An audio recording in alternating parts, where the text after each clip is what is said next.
What do you want in life? What's my purpose in life? Why am I here? What do I love? What am I passionate about? How many people can genuinely answer, this is my purpose in life? Very, very few people. Once you're clear with your purpose, you know what to concentrate on, and you know what to direct your finite amount of energy towards. If you're conditioned, it's because you have allowed yourself to become that. And if we've conditioned ourselves to believe certain kinds of things, and one of the things that we kind of believe and hang on to and live with is this whole idea that all of the things that happened to me in my past are what are keeping me from doing what I'd like to do today. So we hang on to these things and we fill ourselves with blame. You have some options. Here you are exploring the variety of your environment and coming into alignment with who you really are, and then allowing all of that to flow through you too. So in every moment in time, you have the option of focusing in a way that increases and enhances your alignment and your joy, which causes you to resonate with everything you put into your vortex, or something else. There really are not so many other choices, are there? You can focus on a problem. You cannot have enough money and feel bad because you are attached to the money, or you can not have enough money and feel good as you're anticipating more coming. But the consequence or the circumstance of the money does not need to dictate to you how you feel. That is the problem with getting attached to something that you can't control, is that it leaves you like a puppet with no strings. It's about not putting your attachment in all the wrong places, not putting it in what is temporary, but putting it in what is steady. And then in that steady attachment or alignment, then you can just flow it to whatever is currently in your now, flowing through your experience. You can't give away what you don't have. People who are not good at giving away love can't give away love because they don't have it to give away. If I want to give you a dozen oranges, I can't give you those dozen oranges unless I go out and pick up 12 oranges someplace.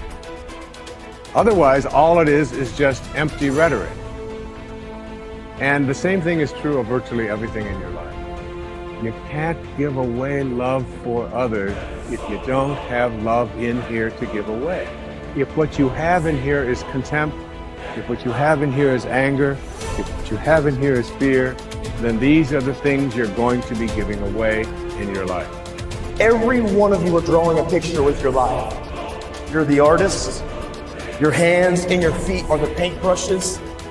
And the choices and decisions you're making right now are the paint strokes.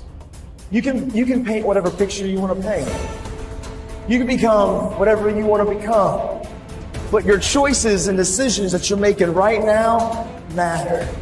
You got to have the grit and the tenacity to push forward and give it a little bit more than what you have right now. Don't wait for the perfect timing. The perfect timing is never going to come because there's no such thing as perfect. There's never going to be a day where you wake up and you're like, this is the perfect day for me to finally change. All the things have lined up. My inbox is completely clear. I have nothing to do today. There's no distractions. The kids are finally perfectly on their own. Oh my gosh, my husband or wife is finally perfect on their own. Everybody is healthy around me. Everything is just perfect. The day is sunny and bright. And oh my gosh, look at all this gold that just happened to appear in front of me. It's not going to happen like that. You need to say, okay, there is never going to be a perfect time, so you need to set a D-Day. Literally, a day in which you say, that's the day. And then you need to marshal all of your motivation, all of your ability to learn and develop skills as fast as you can before that day. But when that day comes, that's D-Day. That's the day that you go. That's the day that you quit. And that has to be a real date for you. I mean, mark it on the calendar.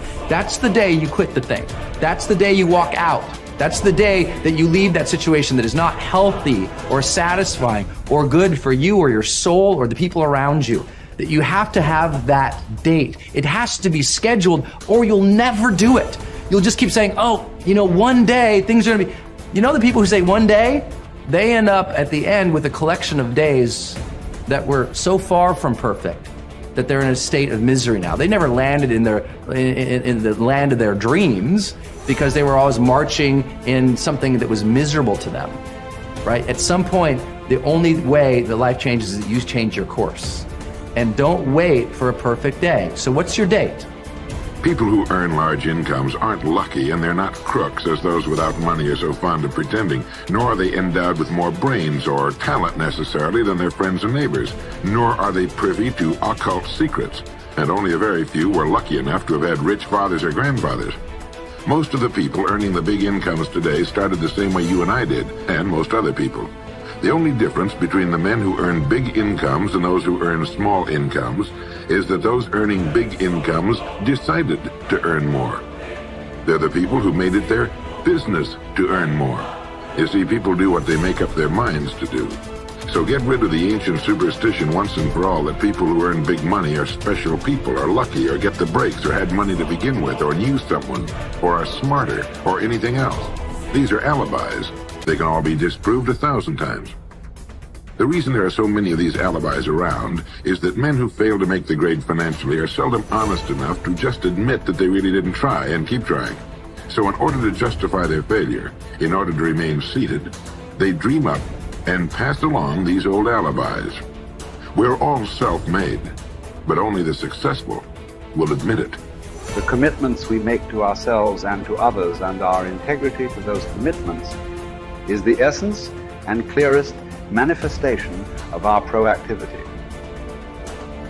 It is also the essence of our growth.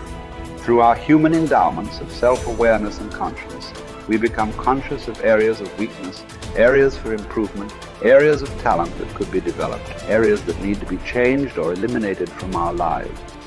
Then, as we recognize and use our imagination and independent will to act on that awareness, making promises, setting goals, and being true to them, we build the strength of character, the being that makes possible every other positive thing in our lives. It is here that we find two ways to put ourselves in control of our lives immediately. We can make a promise and keep it, or we can set a goal and work to achieve it.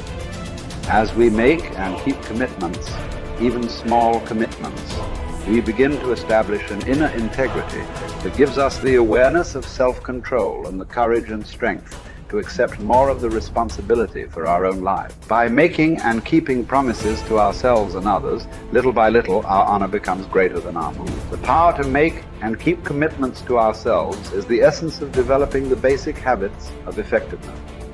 Knowledge, skill, and desire are all within our control. We can work on any one to improve the balance of the three. As the area of intersection becomes larger, we more deeply internalize the principles upon which the habits are based and create the strength of character to move us in a balanced way toward increasing effectiveness in our lives. Get stronger. You can develop the muscle. You can develop the courage muscle. You can develop the inspiration muscle. You can develop the dedication muscle. You can get stronger. There isn't anybody here that can't get stronger. Next time we see you, may not even recognize you. How strong you're going to be able to become in language, in style, and personality, the ability to cope, the ability to handle with anything that happens, no matter what happens. And the third one is get better. We can all get better. I've gotten better. First talk I gave, I stood up, my mind sat back down. But here's the secret to my success. I stood up and did it again. Stood up and I did it again. And I did it again, and I did it again all those many years ago. I did it when I was scared, and I did it when I didn't want to, and I did it when I was ill. And I did it when it didn't work well, and I did it when they didn't appreciate it, and I didn't a lot of times when I didn't know much what I was doing. I just did it anyway. And now all these years later, I'm asked to walk on this stage with the greatest introduction I've ever had, greatest response and welcome I've ever had, the greatest opportunity I've ever had to touch this many lives with a mixture of words and heart and soul. I got better. I got better day by day and week by week and month by month, and I'm asking you to do the same thing until you can develop a long arm and a long reach, until you can develop influence that won't quit. Touch people next year you couldn't touch this year.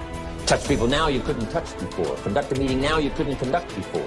Heart and soul now mixed in there that wasn't there, missing before. I'm asking all of you to get better in spite of the winters, in spite of the downturn, the money downturn, the social downturn, the personal downturn, whatever it is. Just get stronger. Get better. The key is not to wish for a better winter, key is to wish for more strength, more wisdom, more courage, get better, get wiser, get stronger.